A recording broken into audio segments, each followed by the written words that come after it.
ज्योतिष रतन केंद्र चैनल पर हमारे आप सभी प्रिय दर्शक गणों का बहुत बहुत हार्दिक स्वागत और अभिनंदन। मेरे प्रिय साथियों, मैं हूं आचार्य पंडित सर्वदानंद शर्मा। मेरी ओर से भी हमारे आप सभी प्रिय दर्शक गणों को एक बार फिर बहुत बहुत प्यार भरा नमस्कार। तो साथियों, आज हम आपको के सम्मुख लेकर के आए हैं आपका अपना मंथली राशिफल, जो कि फरवरी 2026 का है। और इस फरवरी 2026 के मंथली राशिफल के माध्यम से इस कार्यक्रम के दौरान हम यह जानने का कोशिश करेंगे कि जो आप हमारे कुंभ लगन राशि के जातक हैं, जिनका कि एक्वेरियस असेंडेंट बनता है, उनके लिए यह फरवरी 2026 कैसा जाने वाला है, हर तरीके से, हर एक फील्ड में कैसा रहने वाला है। लेकिन साथियों, आप तो बहुत अच्छी तरह समझते हैं कि जब कोई भी बात हम करते हैं अपने बारे में, सबके बारे में, कि भाई कैसा रहेगा समय, कैसा नहीं रहेगा, तो ये सब हमारे ग्रहों पर निर्भर करता है। जो 9 के 9 ग्रह हैं, कैसी उनकी स्थिति है। अगर हम फरवरी की बात कर रहे हैं राशिफल की, तो फरवरी की ही ग्रहों की बात करेंगे कि कैसी स्थिति रहती है ग्रहों की। उसी के आधार पर अच्छे बुरे परिणामों की प्राप्ति होगी हमें सबको। अगर अच्छे ग्रह हैं, शुभ हैं, तो शुभ परिणाम प्राप्त होंगे। जो ग्रह शुभ नहीं है, अशुभ हैं, उनकी ओर से अशुभ परिणाम प्राप्त होंगे। और आप ध्यान कीजिए कि अंत में जो हम उपाय आपको छोटे छोटे दिया करते हैं, वो उन अशुभ ग्रहों को शांत करने के लिए ही तो देते हैं। और इसीलिए ही हम ग्रहों से संबंधित जानकारी आपको दिया करते हैं कि भाई गोचर में ग्रहों की स्थिति फरवरी 2026 में कैसी है, ताकि आपको ये पहचान हो सके, पता लग सके हमारे द्वारा कि आखिर कौन सा ऐसा ग्रह है कि भाई आप कुंभ लगन राशि के जातकों के लिए अशुभ है फरवरी 2026 में, या कौन सा ऐसा ग्रह है जो शुभ है। आप फिर जो हम आपको उपाय देते हैं अशुभ ग्रहों को शांत करने के लिए, उन उपायों को फिर आप बहुत निष्ठा और श्रद्धा भाव से करेंगे, नियमित रूप से करेंगे। और फिर जब आप ऐसा करेंगे तो निश्चित रूप से अच्छे परिणाम आपके सामने होंगे। तो साथियों, आइए सबसे पहले चर्चा को आगे बढ़ाने से पहले एक छोटा सा निवेदन कर दें आपसे कि अगर आप हमारे चैनल पर नए हैं तो हमारे चैनल को सब्सक्राइब जरूर कर लें, क्योंकि आने वाले दिनों में जो भी वीडियोस हमारे द्वारा बनाए जाएंगे एस्ट्रोलॉजी के भिन्न भिन्न विषयों पर, वे सब जानकारी आप तक पहुंच पाएगी वीडियो के द्वारा, और आप उसका लाभ ले सकेंगे समय पर। तो साथियों, आइए चर्चा को आगे बढ़ाते हुए सबसे पहले आपको बताना चाहेंगे, ठीक हमारे पीछे स्क्रीन पर एक चार्ट डिस्प्ले हो रहा है, और इस चार्ट में यह आप कुंभ लगन राशि के जातकों का चार्ट है। इसमें हमने ग्रहों की स्थिति को बहुत स्पष्ट रूप से दर्शाया है, कौन सा ग्रह किस ग्रह के साथ अपने संबंध बना के किस राशि में और किस घर में बना हुआ है, और कब वो कौन ऐसा ग्रह है कि जो अपना राशि परिवर्तन करेगा। अब राशि परिवर्तन भी ज्योतिष शास्त्र में एक बहुत महत्वपूर्ण घटना मानी जाती है। क्यों? क्योंकि जब भी कोई ग्रह अपना एक राशि से दूसरी राशि में जाता है, उसके परिणाम, उसके रिजल्ट्स भी जातक के जीवन में उसी के अनुसार बदल जाते हैं। इसीलिए हम अलग से वीडियो बना करके आप तक पहुंचाते हैं जब कोई भी ग्रह अपना राशि परिवर्तन करता है, कि भाई इस राशि परिवर्तन के होने पर, जब तक ये इस राशि में ग्रह रहेगा, आप सभी 12 लगन राशि के जातकों पर किस प्रकार का प्रभाव बनेगा। तो साथियों, आइए सबसे पहले चर्चा को आरंभ करते हैं कहां से, जहां पर 10 नंबर लिखा हुआ है चार्ट में। ये 10 नंबर जो है मकर राशि है शनि की, और सूर्य और मंगल यहाँ परम मित्र ग्रह हैं, दोनों एक साथ बैठे हुए हैं मकर राशि में द्वादश भाव में। सूर्य की तो ये शत्रु राशि कहलाती है। क्यों कहलाती है? हालांकि है तो ये शनि की राशि, शनि सूर्य देव के पुत्र हैं, लेकिन आपस का जो व्यवहार है वो शत्रुतापूर्ण ही है, तो इसीलिए सूर्य देव की ये शत्रु राशि कहलाएगी। मंगल की ये उच्च राशि है मकर, जी हाँ, लेकिन मंगल क्योंकि सूर्य के नजदीक हैं, तो उनके नजदीक होने से, उनके साथ बैठे हैं, तो ये अस्त भी हो गए। और ज्योतिष शास्त्र में कोई भी अस्त ग्रह को अच्छा उसको डिफाइन नहीं किया गया है। अस्त ग्रह की जीवन में जब भी दशाएं आती हैं, व्यक्ति को परेशान करती हैं, कष्ट देती हैं, और अगर उनके द्वारा कोई राजयोग बना हुआ है तो फिर वहां पर मिक्स रिजल्ट्स आते हैं, मिले जुले, कुछ बेहतर आएंगे, कुछ निगेटिव आएंगे। तो यहाँ पर मंगल जो है, कहने को तो उच्च की अवस्था में है, अपनी मकर राशि में उच्च होते हैं मंगल, लेकिन दूसरे साइड में ये अस्त भी हो गए सूर्य के साथ नजदीक होके, तो वहां जहां इनकी स्थिति कुछ बेहतर हुई, दूसरी ओर इनकी कमजोर भी हो गई। ये मंगल के हालात हैं। अब मंगल जो है यहाँ पर और सूर्य 1 फरवरी से बने हुए हैं, तो सूर्य तो 12 फरवरी तक ही रहेंगे इस राशि में, मंगल 23 फरवरी तक रहेंगे। तो 12 फरवरी को सूर्य यहाँ से निकल करके राशि परिवर्तन करते हुए अपनी शत्रु राशि मकर से निकल करके अपनी शत्रु राशि कुंभ में प्रवेश करेंगे, जो अगला घर है लगन भाव, जहां पर 11 नंबर लिखा है। ये भी तो शनि की ही राशि है। और फिर सूर्यदेव यहाँ आकर के 12 फरवरी से माह के अंत तक यहाँ बने रहेंगे। जब वो यहाँ आएंगे तो यहाँ 3 ग्रह पहले से ही मौजूद है, राहु, बुध और शुक्र, तो यहाँ चतुर्ग्रही योग बनेगा। सूर्य राहु के शत्रु हैं, तो यहाँ पर पितृदोष भी बनेगा, ग्रहण दोष भी बनेगा, और साथ ही सूर्य शुक्र के भी शत्रु हैं। तो बुध के जो हैं न शत्रु हैं न मित्र हैं। और बाद में 23 फरवरी को 2026 को मंगल भी वहां से अपना राशि परिवर्तन करते हुए निकलेंगे मार्गी और अस्तवस्था में, और उनका भी प्रवेश होगा कुंभ राशि में, लगन भाव में। जब वो यहाँ आएंगे तो वो भी माह के अंत तक ही रहेंगे, 23 फरवरी से लेकर महीने के अंत तक। तो ये 5 ग्रही योग बन जाएगा मंगल के आने पर, 5 ग्रह एक साथ लगन भाव में। तो देखिए, जब ये इतनी ग्रहों की स्थिति होगी, निश्चित रूप से कुछ परिणाम भी बड़े ही होंगे। अब वो किस प्रकार के होंगे ये हम आपको चर्चा के में बताएंगे। अब आपसे बात करेंगे कि बुध और शुक्र भी यहाँ पर बने हुए हैं, आप देख रहे हैं बैठे हुए हैं पहले से ही। लेकिन ये पहले से नहीं है साथियों। बुध जो है वो और शुक्र दोनों ही अपने पिछले घर में सूर्य और मंगल के साथ मकर राशि द्वादश भाव में ही होंगे। लेकिन बुध वहाँ 3 फरवरी तक रहेंगे और शुक्र वहाँ 5 फरवरी तक रहेंगे, 1 फरवरी से। 3 फरवरी को बुध इधर आ जाएंगे, राशि परिवर्तन करते हुए अपनी समराशि मकर से निकल के समराशि कुंभ में प्रवेश करेंगे मार्गी और अस्तवस्था में। और ये जो इनकी अस्तवस्था है 8 फरवरी को ये उदित हो जाएंगे। लेकिन 26 फरवरी को ये उल्टी चाल चलना आरंभ कर देंगे और 28 फरवरी को ये दोबारा अस्त भी हो जाएंगे।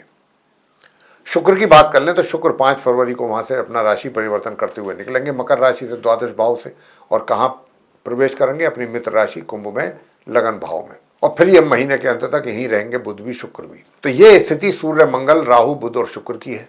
शनिदेव पर आते हैं। शनिदेव जहाँ पर 12 नंबर लिखा है मीन राशि है, गुरु बृहस्पति की और 2nd हाउस है। शत्रु की ना ये शत्रु राशि, मतलब शनि की ना ये शत्रु राशि है ना मित्र राशि है। तो शनि अपनी सम राशि में मार्गी और उदित अवस्था में पूरे महीने इसी प्रकार बने रहेंगे, इसी घर में, इसी राशि में। बात आगे करते हैं बृहस्पति की, जहाँ 3 नंबर लिखा है मिथुन राशि है, बुध की, पंचम भाव है। और बृहस्पति यहाँ पर उल्टी चाल चलते हुए उदित अवस्था में इसी राशि में बने रहेंगे पूरे महीने। अंत में बात करेंगे राहु और केतु की। तो केतु जो है वो अभी आप देख रहे हैं कि क्या नाम है 7th भाव में बैठे हुए हैं अपनी शत्रु राशि सिंह में। सिंह के स्वामी कौन है? सूर्यदेव। सूर्य और केतु आपस में शत्रु हैं। तो केतु जो है वो सूर्य के घर में बने हुए हैं और बने रहेंगे इसी प्रकार पूरे महीने। राहु की भी बात कर लेते हैं। राहु लगन भाव में बैठे हुए हैं कुंभ राशि में। शनिदेव की राशि, शनि राहु के परम मित्र हैं। तो राहु भी यही कहेंगे कि अपने परम मित्र के घर में स्टे कर रहे हैं और जो करेंगे लंबे समय तक। तो ये थी ग्रहों की स्थिति।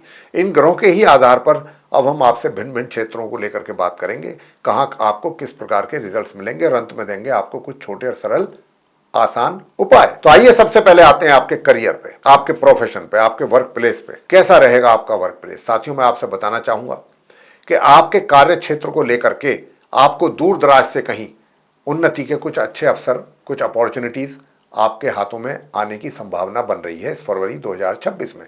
लेकिन यहां पर मैं आपको थोड़ा सावधान और सतर्क भी करूंगा, क्योंकि मंगल है, अस्त भी है। आपको दूर से देखने में तो ऐसा लग सकता है कि ये बहुत लुक्रेटिव ऑफर है मेरे लिए, लेकिन जब आप डिटेल में जाकर पता करेंगे, जानकारी लेंगे, तो कहीं दूसरी चीजें ही सामने निकल करके आ सकती हैं। फॉर एग्जाम्पल, कुछ टर्म्स एंड कंडीशन ऐसी हों कि जो आपको सूटेबल ना हो आपके लिए। तो आप, मेरा यहाँ पर आपसे यही अनुरोध है कि आप जो भी ऐसी कोई अपॉर्चुनिटी आपके लिए आती है, पूरे उसके डिटेल में जाकर के आप जानकारी इकट्ठा करें। जल्दबाजी में कोई फैसला ना करें। दूसरी बात, आपको अपने कार्य से संबंधित, जो कार्य क्षेत्र से संबंधित कार्य होते हैं, उनसे संबंधित दूर दराज की यात्राएं भी करनी पड़ सकती हैं। तो वहाँ आपको अपने स्वास्थ्य का जरूर ध्यान रखना है और कुछ थोड़ी बहुत परेशानियों का भी सामना करना पड़ सकता है। हालांकि फाइनली, अल्टीमेटली जो आपका मोटिव होगा यात्रा का, वो तो पूरा फुलफिल होगा, उसमें तो कोई दिक्कत नहीं है। लेकिन बीच यात्रा में कोई दिक्कतें, परेशानियां भी आपको फेस करनी पड़ सकती हैं। दूसरा ये है कि मैंने जैसा कहा कि भाई धन की स्थिति की अगर मैं बात करूं तो धन की स्थिति अच्छी रहने वाली है आपके हाथ में। आप कुंभ लगन राशि के जातकों के लिए धन का आगमन रेगुलरली बना रहेगा। धन आपको अपने हाथों में दिखाई देगा। अब जब धन आ रहा है, बराबर आ रहा है, तो हम अगर खर्चा कर देते हैं उसको, वो तो गलत है। तो हमें उसको कहीं ना कहीं सही जगह इन्वेस्ट करना चाहिए या सेव करना चाहिए। ये भी करने में आप सक्सेस रहेंगे, प्लानिंग के साथ अच्छे ढंग से कर पाएंगे। बात करते हैं सुख सुविधाओं की। तो देखिए, सुख सुविधाओं का भी लाभ आपको बराबर मिलेगा साथियों, ऐसा नहीं है कि नहीं मिलेगा। तो सुख सुविधाओं का भी लाभ आप ले रहे हैं।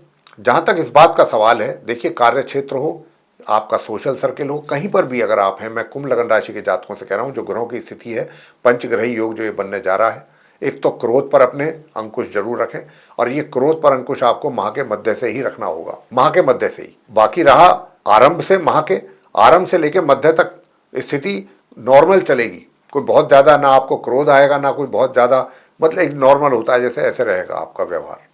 लेकिन ये महामध्य से और माह के अंत के बीच में ये डेवलपमेंट होती हुई आपको महसूस होंगी कि भाई मुझे कुछ थोड़ा क्रोध जल्दी जल्दी आने लगा, छोटी छोटी बातों पर आने लगा, मैं पेशेंस लूज कर देता हूँ, तो जो कि नहीं होने चाहिए। तो फिर अच्छा, यहाँ पर ये भी चीज़ है कि अगर आपसे कोई गलती होती है, किसी को आप कुछ बोल देते हैं या किसी के साथ कुछ भी कर देते हैं आप उल्टा सीधा, तो आपको बाद में रियलाइज भी होगा कि ये मैंने ठीक नहीं किया, ऐसा मुझे नहीं करना था।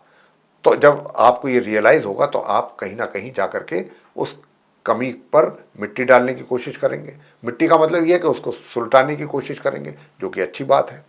लेकिन हम कहते हैं ऐसी स्थिति पैदा नहीं होनी चाहिए, वो ज़्यादा बेहतर है। तो यहाँ पर मान सम्मान का भी खतरा है, मान सम्मान में भी कमी के यहाँ पर संकेत हैं। तो आपको कुंभ राशि के जातकों को मैं यही कहूँगा कि अमावस्या आती है महीने में, तो आप उस अमावस्या वाले दिन ब्राह्मण को भोजन अपने हाथों से कराएं, किसी अच्छे शुद्ध ब्राह्मण को बुला करके, और अपनी क्षमता के अनुसार उसको दान दक्षिणा दें। ये तो उपाय ये हो गया, ये तो बहुत जरूरी है। सूर्य देव को भी जल आपको नियमित रूप से देना चाहिए, नियमित रूप से तांबे के पात्र से। अब आगे बात करेंगे कि भाई पराक्रम आपका कैसा रहेगा। पराक्रम आपका बहुत अच्छा रहने वाला है, विशेष रूप से 1 फरवरी से 23 फरवरी तक। छोटी दूरी की यात्राएं भी आपके लिए लाभकारी रहेंगी, छोटे भाई बहन भी आपको प्यार और सहयोग देंगे। तो यहाँ पर कुछ ऐसी स्थिति है, बात करेंगे कि भाई लव अफेयर को लेकर के स्थिति हालात कैसे रहेंगे। मैं आपको बता दूं कि देखिए, विवाह का भी योग बन रहा है। आप जो लव अफेयर में हैं लोग, अगर आप शादी करने की इच्छा रखते हैं, ये बनेगा माह के मध्य से लेकर माह के अंत के बीच में। लेकिन उसमें विघ्न बाधाएं, थोड़ी तकलीफें ज़्यादा हैं, मतलब मुश्किलात पेश आएंगे आपको। अगर आप उन सब के लिए तैयार हैं, डिटरमिन्ड हैं, तो फिर कोई दिक्कत नहीं है, आप सक्सेस हो सकते हैं। बाकी आपका मित्र, और जहाँ तक प्रेम संबंधों का प्रश्न है, आपके और आपके मित्र के बीच में काफ़ी अच्छा तालमेल रहने वाला है, अच्छे संबंध रहेंगे और एक दूसरे की भावनाओं की कद्र भी करेंगे।